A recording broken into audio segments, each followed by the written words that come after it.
Hey there, everyone. Thanks so much for joining us. I'm Errol Barnett, and you've been watching the coronation of King Charles III. Now, today's largely symbolic ceremony is the first coronation since Queen Elizabeth II was crowned way back in 1953. But get comfortable, because for the next hour, we are taking a look at the life and legacy of Her Majesty and the ascension of King Charles through a collection of reports that aired on CBS Sunday Morning following the Queen's death. Here's CBS Sunday Morning's host and our friend, Jane Pauley. She truly was one of a kind. Lee Cowan looks back on the extraordinary life and times of Elizabeth Alexandra Mary Windsor, Queen Elizabeth II. A few moments ago, Buckingham Palace announced the death of Her Majesty Queen Elizabeth II.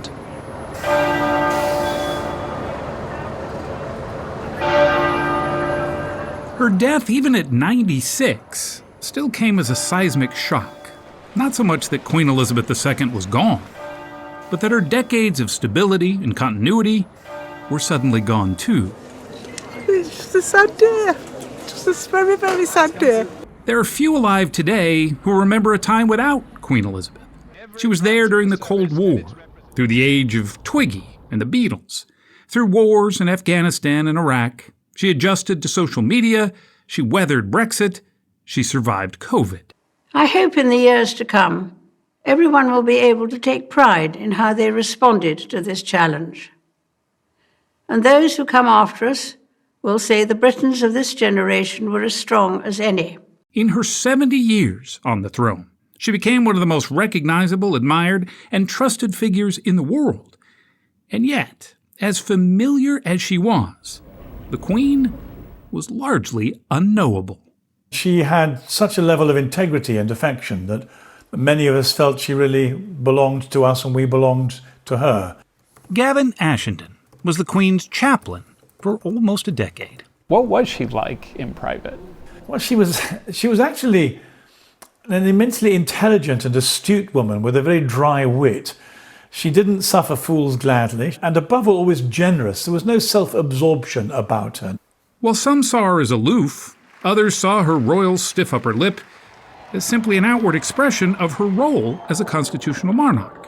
Having grown up in the Second World War, she belonged to a generation which just got on with it. She didn't believe in emoting in public. She didn't believe in complaining in public. That was not ever her style. Sir David Kennedy is a respected British author and historian. There is something about that mystery of the monarchy that served her well in a lot of ways. Yes, part of her charisma, I think, in the end, derived from the fact that we didn't really know what she thought about most things. And that gave her a particular kind of prestige, which I think is completely unique. Elizabeth Alexandra Mary Windsor wasn't born to be queen. It was one of those accidents of history. Her uncle, Edward VIII, abdicated to marry Wallis Simpson, an American divorcee. And that made Elizabeth's father king and her an heir. We know, every one of us. At only 14, she took to the BBC to address children during World War II. When peace comes, remember, it will be for us, the children of today, to make the world of tomorrow a better and happier place. There was a poise, a willing acceptance of her royal duties even then. And at 21, long before she took the throne, she was already publicly pledging her loyalty to the realm. I declare before you all that my whole life, whether it be long or short, shall be devoted to your service. Madam, is your Majesty willing to take the oath? I am willing. She took her vows in public at Westminster Abbey before a global TV audience of millions. Walter Cronkite reporting from London. A decision she made against the advice of her very first Prime Minister, Winston Churchill. There was a huge sense of euphoria. Perhaps there was a new Elizabethan age about to unfold, and it was all terribly joyous and terribly wonderful. It wasn't always that way, of course. Of all her years on the throne, 1992 stood out for all the wrong reasons. The marriages of 3 of the Queen's 4 children collapsed, and a fire tore through historic Windsor Castle. A series of events that led her to speaking about as frankly as she ever did about her innermost thoughts. It has turned out to be an annus horribilis. More recently, there were more family difficulties. Prince Andrew settled a civil lawsuit over allegations that he sexually assaulted a 17-year-old girl. And Prince Harry and his wife Meghan Markle moved to the States and gave up their royal duties. You could see her hurting when some crisis or other overtook her children or her grandchildren, and there wasn't anything she could do about it apart from love them. But of all the tumultuous years, 1997 may have been the worst. The princess who spent her life in the relentless glare of the public eye died in a The death of Princess Diana in a car crash in Paris was a point at which the Queen's role as mother and grandmother clashed with her duties as head of state. She chose family, staying in Scotland at Balmoral Castle to tend to Diana's two children, Princes William and Harry. It was a decision some thought made her look out of touch, callous even, to the public mourning of a nation. Under pressure, Queen Elizabeth returned to London and gave a rare live address. I, for one, believe there are lessons to be drawn from her life and from the extraordinary and moving reaction to her death. Her popularity recovered, to the point that today, most millennials remember nothing of the controversy over Diana's death, only that the Queen responded. When Prince Philip, the man whom she called her strength and her stay, died in 2021, the Queen was already slowing down, but not much. She still appeared on the balcony this year to commemorate her 70 years of service, the first British monarch to ever celebrate a platinum jubilee.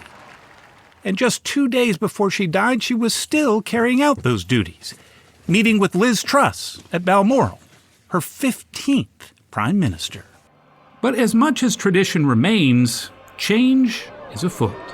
The royal anthem, it no longer mentions the Queen. It's a king's turn to be saved now, the first time in most of his subjects' memory.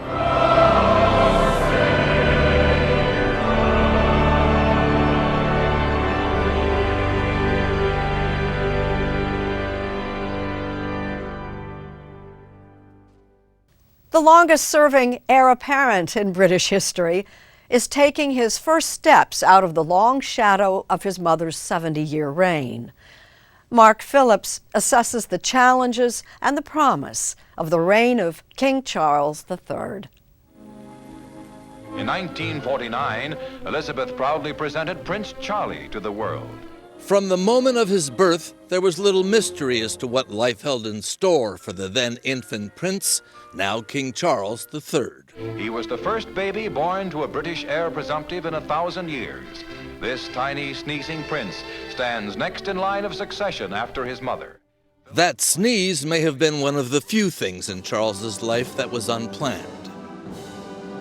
He was always meant to have an orderly procession to where he finds himself now, even if it all took rather a long time, until this. 3 cheers for His Majesty the King! Hip hip! Hooray! Hip hip! Hooray! Hip hip! Hooray! Charles had what's been called the longest internship in history. In taking up these responsibilities, I shall strive to follow the inspiring example I have been set.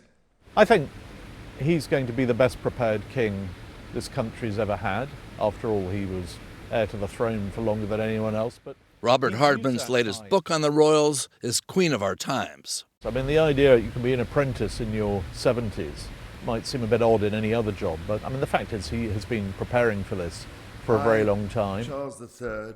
But insofar as British monarchs have any real power, Charles arrives with a severe handicap. He follows a very successful holder of the job, his mother. Everyone's been talking about how she is going to be a hard act to follow. Is she an impossible act to follow? In some ways, I think she is, because she became so affectionately familiar for the vast majority of Britons. Both somehow mystically distant, and touchy-feely would not be the right word to use about the Queen, but warm, essentially warm and sympathetic. And Charles, says historian Sir Simon Schama, has had trouble with the sympathetic thing. The kind of received wisdom about Charles, as he very endearingly says, he's sometimes seen as an eccentric, really. He's too wrapped up in the passionate principles in which he believes to have this touch for ordinary people. The Queen's early and frequent use of the crowd walkabout was one way she had of bringing her closer to the people. Well, the apprentice seems to have learned from the master. Charles's first act on returning to London was to work the rope line. He got out of the car and, and was very warmly received. Turns out he's a natural, although it's doubtful this ever happened to his mother. I think he got Lèse Majesté, a kiss from someone. Well, actually, she said, "Is it all right if I kiss you?" And he didn't hesitate. No, you actually can't imagine the Queen not hesitating. So that is a good start, I think. Is there a kind, though, of magical royal fairy dust that descends at times like this? Yeah, it's 1,000 years of fairy dust. But Charles has another problem. Unlike his mother, people know what he thinks. On modern architecture, he hates it. On global warming, where he was well ahead of the curve. We cannot be anything less than courageous and revolutionary in our approach to tackling climate change. You might say the fundamental problem of our moment of the 21st century is the fate of the earth. And there, he's been asked that for like 30, 40 years. Had the Queen not lived as long as she did, Charles might have had another problem, Diana. But the ill-starred marriage and the tragic death now seem like a long time ago. New kings mean new beginnings, even between the two sons of the marriage who had publicly fallen out after allegations that Prince Harry's American wife Meghan experienced racism at the palace and the couple moved to California. Yet there were the two princes, together with their wives, greeting the thousands who had gathered outside Windsor Castle. Their grandmother's death and words of reconciliation from the new king seemed to have done what many hoped, brought the feuding sons together. I want also to express my love for Harry and Meghan as they continue to build their lives overseas. This was definitely a kind of outreach to reassemble the family in all its complications. Charles will be a king with a different personality and a different style, but some things will likely never change. What about the royal trappings? Could we stand a little less of that, perhaps? Each culture needs its dressing up. Why the hell not? You've been watching continued coverage of King Charles III's coronation. We'll be right back with more of our special looking back at the life and legacy of Queen Elizabeth II. You're streaming CBS News. Now, Queen Elizabeth II's reign as head of the monarchy spanned 70 years, but that's just a fraction of the time the royal family has been in power. Jane Pauley has more. By some counts, over the last 1,200 years, there have been more than 60 monarchs in the family of King Charles III. Seth Doan takes a short look at their very long and colorful history.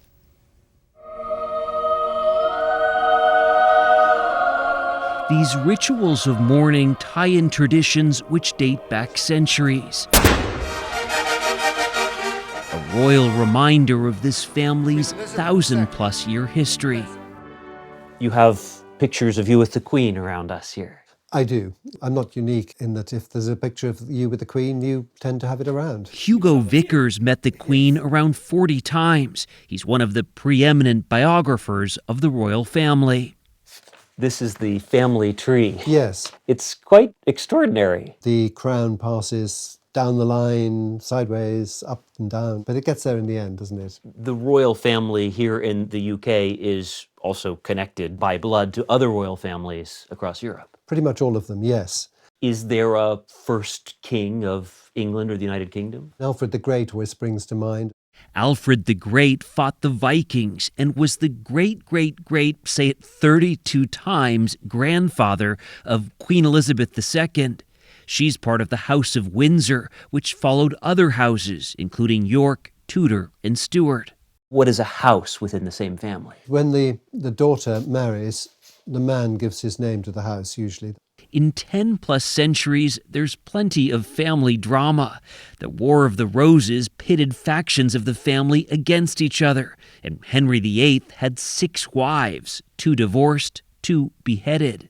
When you look back, there were a lot of sordid details. Well, I think if you looked back at a lot of families, you might find a lot of sordid details. But when you're royal, family politics is geopolitics. In the First World War, the Kaiser was a grandson of Queen Victoria, and he's on one side, and George V was also a grandson of Queen Victoria on another side. The House of Windsor had been the House of Saxe-Coburg-Gotha until World War I, when King George V decided to distance his family from that German-sounding name and take one that was more English, Windsor, named after this castle and its town. Windsor Castle, Hugo Vicker says, runs through the fabric of British history, much like the family of the Queen he so admires.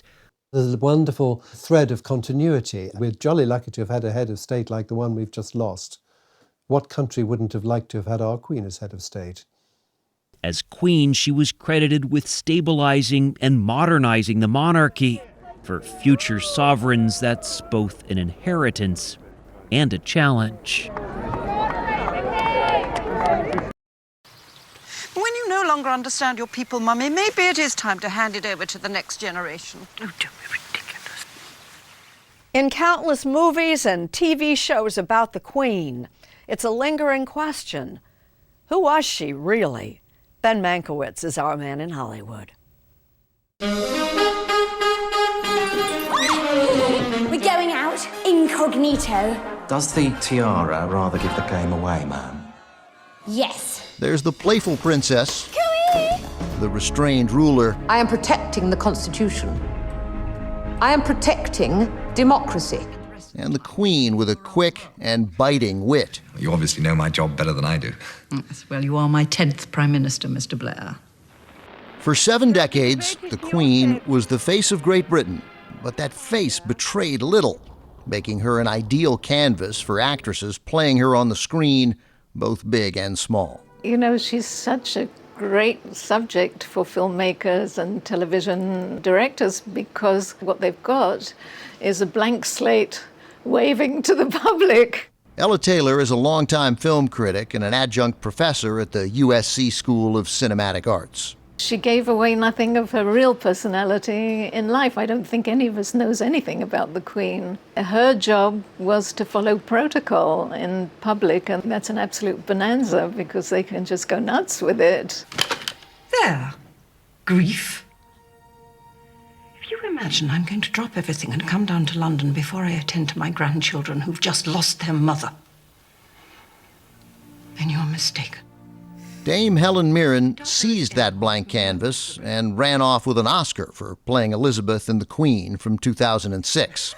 In a Sunday Morning interview in 2015, Mirren told Lee Cowan her inspiration wasn't real life, but her own imagination. I'm just doing a portrait. It happens to be a portrait on film, but it's a portrait. It's not her. It's our understanding of her. And when you're an artist, you are in there. You can't not be in there. So I thought that was an acceptable way to approach it. Met the Queen as I understand it now. What was that like? Did she? I got major what we call queenitis, which is when you see the Queen, you just become this babbling idiot. You start sort of saying things like, it was such fun, wasn't it? You know? On the Emmy Award-winning Netflix series The Crown, there are 3 versions of Elizabeth. Claire Foy as the young Royal Highness. Olivia Colman, who we were on set with in 2019, captures the Queen in monarchical middle age. Now, much more importantly, who is Billy Joel? Billy Joel. Oh, Joel?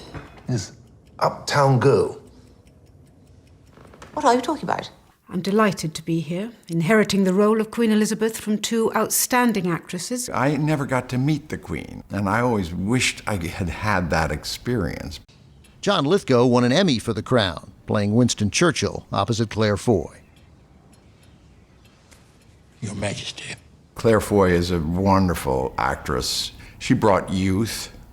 She brought this wonderful, tremulous trepidation. Very well, I will discuss it with Cabinet. No. You will inform the Cabinet, Prime Minister. The scenes between Claire and me were gradually seeing her assert her authority over him. I would ask you to consider your response in light of the respect that my rank and my office deserve, not that which my age and gender might suggest. So it became a very particular kind of family drama. And who knows, maybe it's accurate. I don't mean that life shouldn't be agreeable, but we can't possibly all be happy all of the time. So many good actresses have played Elizabeth. Emma Thompson. Your Majesty. Mr. Cameron. Kristen Scott Thomas. Extraordinary. Yes. Never seen anything like it. Sarah Gadden in the romantic comedy A Royal Night Out. Price, you may be a captain, but I am a princess. And the Queen has been fodder for comedy, too. On The Simpsons. The Queen's in trouble. Saturday Night Live. You think you could just, like, show up and take over, yeah? Do a bit of queening and that, right? And multiple times by British actress Jeanette Charles, most notably in The Naked Gun. She came across so adorably. With the Queen of England ready to toss out the first ball. And the commentator says, how about the Queen? You know, which only an American could pull off. Four-time Oscar-nominated actress Jane Alexander played Elizabeth in a Hallmark TV movie. I have been a lifelong devotee of Elizabeth from the time she was a princess in World War II. Alexander's father was a doctor serving in London during the Blitz and later in France after the invasion of Normandy. A teenaged Elizabeth, she says, inspired young people in Britain and America to support the war effort. My mom would say, "Come, Jane, the princesses are on." And you'd hear these little high voices talking like this. It will be for us, the children of today, to make the world of tomorrow a better and happier place. And they were talking about the war effort and what we could do as children. And it really inspired those of us in that household. She just meant a lot to me in terms of who you could be if you set out to be. Always a mistake to assume just because people are privileged, they lack grit. Though Elizabeth is gone, these performances live on. There is no possibility of my forgiving you. The question is, how on earth can you forgive yourself? And that, says John Lithgow, will only cement her legacy. I think that's the magic. Whether it was an extreme version of shyness or just the wisdom and self-knowledge of knowing this is my role, and it's a very veiled role. We just cannot know her, but we really miss her. All right, you've been watching continued coverage of King Charles III's coronation. We'll be right back with more of our special looking back at the life and legacy of Queen Elizabeth II. You're streaming CBS News. A very warm welcome back to you all. I'm Errol Barnett. You've been watching a CBS News Sunday Morning special about the life and legacy of Queen Elizabeth II on this historic Coronation Saturday. Here's Jane Pauley. 70 years is a long time. Even so, there are moments, Mo Rocca tells us, that can't be forgotten. He's talking with author Tina Brown. The Queen had a wonderfully dry and ironic sense of humor. As dry as a James Bond martini, says CBS News contributor and author of the Palace Papers, Tina Brown. During the opening ceremonies of the 2012 Olympics in London, Her Majesty stole the show opposite Daniel Craig's 007. Good evening, Mr. Bond. Her whole family were kept out of the secret and were astonished when they saw the Queen, as it seemed, descending from a parachute over the stadium. And Prince William and Harry were heard to shout, "Go, Granny, go!" Yeah, and I think you wrote that she actually said, "I think I should have a line in this." That's exactly right. No, she really got into it. The Queen was a great performer, is the truth, by that time. She was a natural.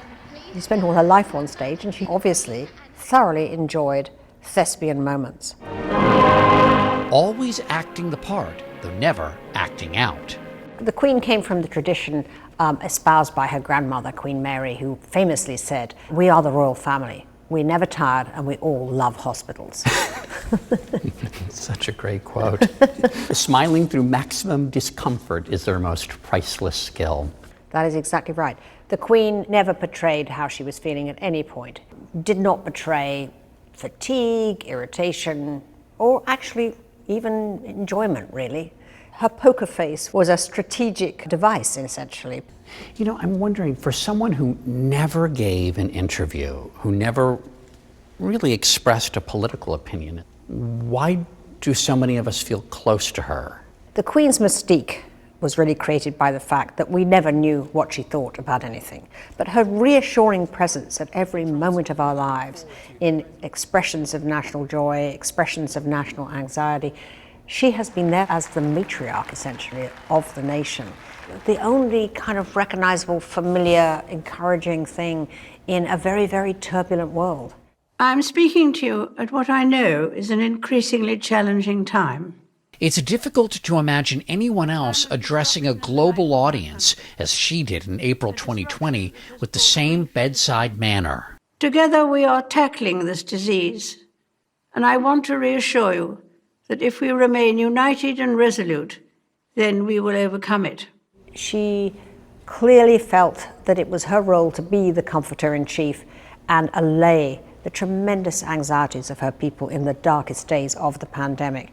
And the address that she made from Windsor Castle was enormously moving because she ended it by saying, "We will meet again," which evoked World War II. We will be with our friends again. We will be with our families again. We will meet again. And the British people were consoled. You know, it's interesting, though, because she could evoke history and never sound fusty about it, right? Well, because the Queen was history. She had a personal recollection of every single meaningful figure of the 20th and early 21st century. So this wasn't history, this was just personal recollection.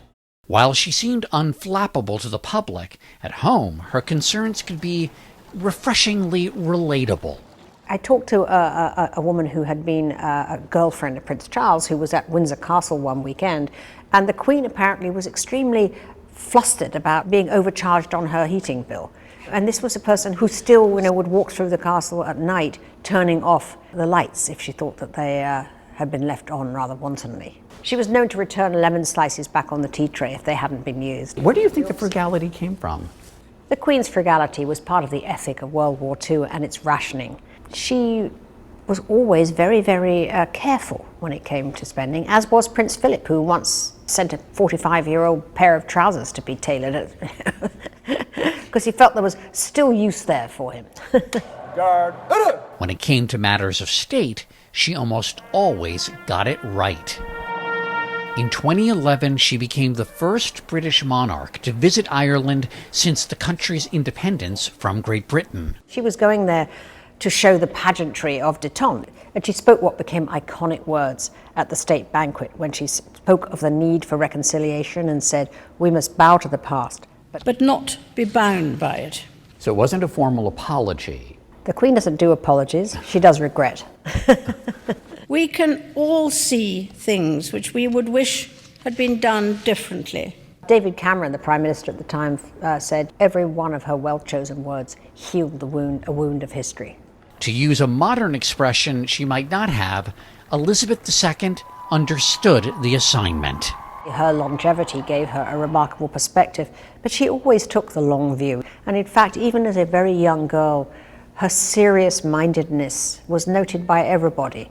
The monarchy was incredibly lucky that it is she who inherited the throne, because temperamentally, she actually was in tune with the job at hand. They were a constant throughout the lifetime of Queen Elizabeth II. Martha Teichner takes a closer look at her many four-legged friends. You've seen it. 900 million other people have seen it. The part of the opening ceremonies for the 2012 Olympics, in which 007 is upstaged by the Queen's corgis at Buckingham Palace. From the age of 7 until the day she died, the Queen had corgis. The first corgi was named Dookie. Michael Joseph Gross is a contributing editor at Vanity Fair and is writing a book about the Queen and her corgis. Was there a consistent pattern of corgi PR, corgi diplomacy? I would call it less a consistent pattern than a regular through line. In 1936, when Princess Elizabeth was 10 and Princess Margaret was 6, this book came out. A publicity triumph meant to soften a PR disaster for the royal family. The abdication of King Edward VIII to marry American divorcee Wallis Simpson. I think it's important when we talk about the dogs as publicity, never to forget that at the same time that they were very consciously being used as props, it doesn't discount the fact that these were very real and very deep relationships. What did the public see? They got to see her humanity. They got to see her heart without her opening herself up.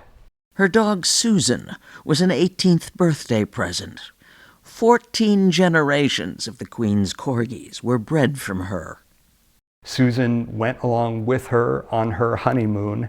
Really, truly? That's right, that's right. When she and Philip rode in the carriage to the train station to go up for the honeymoon, and the newspaper reporters of the time said that she stole the show.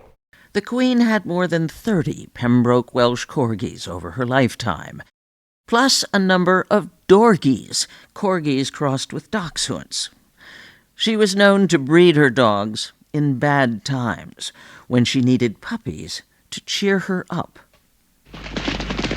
Her horses were all about good times. And racing is tremendously exciting, especially when it's a win. Journalist Julian Muscat has written extensively about the Queen's love of horses. The horse is inextricably linked with the royal household and has been for centuries. But the Queen is generally acknowledged to be the most knowledgeable of all the British monarchs we've ever had. She was practically born on a horse. For decades, she marked many ceremonial occasions on horseback. Her breeding and racing operation was no passive hobby. It was a multi-million-dollar business she paid for out of her own pocket. Her last winner, 2 days before she died, a horse named Love Affairs. How many winners do you think she may have had? More than 1,800. Wow. And you saw whenever she went racing to watch her horses run, the joy she took from that experience. And it was a pleasure to behold her pleasure. A pleasure she allowed herself to show. Watch when her horse Estimate might just strike the front. Won the Gold Cup at Royal Ascot in 2013. A royal win in the Gold Cup. Estimate has done it. It was a fantastic occasion, an unforgettable day. Everybody was ecstatic. Look at the delight there, the sheer joy. Magnificent scenes. The Queen's face says it all. What was won, and now what has been lost. You've been watching continued coverage of King Charles III's coronation. We'll be right back with more of our special looking back at the life and legacy of Queen Elizabeth II. You're streaming CBS News. Roughly 2,000 guests are in attendance for King Charles's coronation, and among the guest list, as you might imagine, are senior members of the royal family, actors, celebrities, and politicians. Jane Pauley has more on the influence of Queen Elizabeth II. During her reign, the Queen met with every sitting president but Lyndon Johnson. Rita Braver talks with one of those presidents who has never forgotten the experience. It was wise not to underestimate her. She was a smart person. She knew what she was doing, and she believed that the life she had devoted to preserving the British monarchy was not a wasted life. Former President Bill Clinton, like almost every other president since Dwight Eisenhower, thank you very much for coming to us. made it a point to see and be seen with Queen Elizabeth. Why did American presidents, time after time, carve out time to do this, to meet with someone who really didn't have any actual power? You do it the first time because it's a show of respect to the country. You do it the second or third time, as I did, either because she wants to do it and invites you, or because you got something out of it. And I gained a much keener insight into the whole culture of the country. Mr. Clinton told us that during their very first meetings at a 1994 British state dinner and a ceremony marking the 50th anniversary of D-Day, he was impressed by the Queen's curiosity. What did she want to know about, like policy questions? She wanted to know about what was going on in America, how we were dealing with the economic travails we'd been through for the last few years. If she hadn't been born into royalty, I think she might have made it on her own as a distinguished politician or diplomat. When you are about to meet with the Queen, is there a whole list of instructions that you get? Yes, you're supposed to say, Your Majesty, no matter what. And you're not supposed to have physical contact? No, not unless she invites it.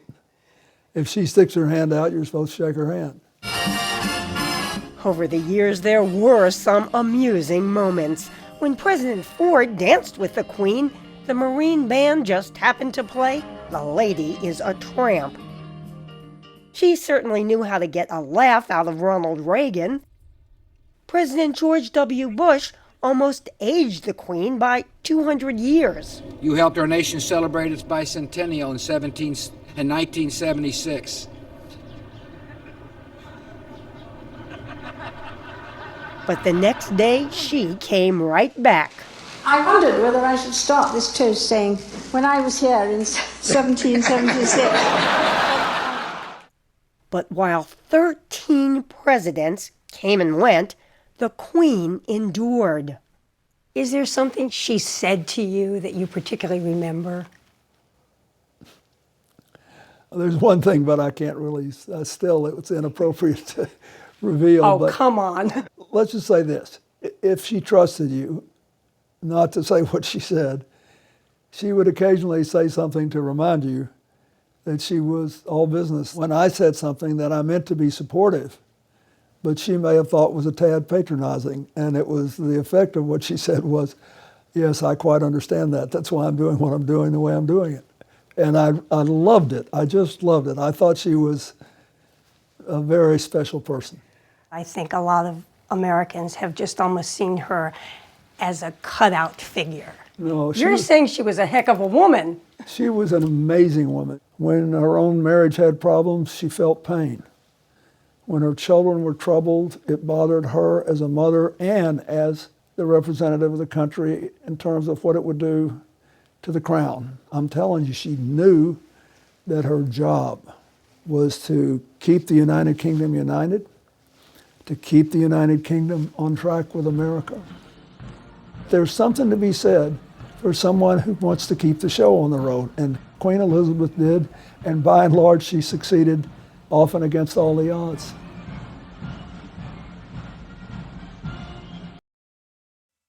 Now, this is very cool. Coming up next, the new documentary, King Charles, The Boy Who Walked Alone, premiered on Paramount Plus this week. It explores the life and upbringing of the now crowned king. And I spoke with one of his former classmates who discussed who Charles really was before the crown. You're streaming CBS News.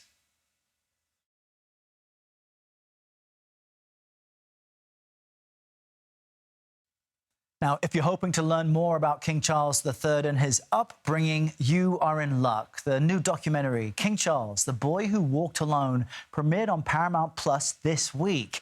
The 90-minute film provides viewers with an unprecedented look at the life of the British monarch through interviews with his former friends, schoolmates, and private staff. But it was almost impossible for him to have friends because anybody who was deemed to be a friend of the prince's was teased brutally as well, so people tended to avoid it. He used to have a duffel coat, a blue duffel coat, and he would have his hands in his pockets, and he would pull the duffel coat in front of him and be walking by himself. And that's very much an image that I have of him. Joining us now is the gentleman you just saw featured in that clip, Johnny Stoneborough. He attended boarding school with King Charles. Johnny, great to have you with us. And viewers should know be here. Thank you. That it was actually you who, in the doc, calls King Charles the boy who walked alone. So talk to us about why you use that phrase to describe him growing up. Well, when I first met him, it was nearly 61 years ago now. We were both 13 years old at a new school, and he was a very lonely, very introverted little boy then. Why? I don't know. I mean, he's just a shy nature, and he wasn't really a mixer particularly, and I think he was very badly bullied. In fact, I know he was badly bullied for the first year or two that he was at the school. In fact, I even witnessed it on one particular occasion where we were playing rugby together, and a couple of the other boys decided it would be funny if they beat the future King of England up. And in the scrimmage, that's when you all get together there, they decided that they were going to thump him and pull his ears and generally rough him up. But you know what amazed me is that he never responded. He didn't punch back. He didn't cry or anything like that. He was unbelievably stoic. In England, we call that a stiff upper lip. Right. And that's exactly what he had. It's exactly what I was about to say. But of course, we now know that kids who endure bullying really shouldn't just have the stiff upper lip. You do have to process that type of thing, but none of us know what it's like to be the next king and now the sitting king. So I'm sure things were so much different for him. How then do you think those experiences informed who he became and how he might rule as king? Well, that's a really great question, Errol, because everybody's asking that question. It's, you know, we held our breath when the Queen passed, whenever it was, 6 months ago now. Yeah. We all held our breath and said, what sort of a king is he going to be? But I can tell you, I think that we believe that he's doing a really good job. And, you know, he has great empathy. And one of the things that I think that happened when he was at school was that he sort of understood somehow that, you know, that he suffered and that other people maybe don't have it quite so easy as he's had it, and he recognizes that. Do you think that he may want to bring some aspects of modernization to the monarchy, considering he's had such difficult personal experiences, not just growing up as the presumed next king, but also the death of his former wife, Princess Diana, the turmoil now between his sons, which is just splashed on every tabloid and is so public. What might he do differently to help reform some of what the institution does? Well, I mean, yes, in that way, he's a very modern monarch.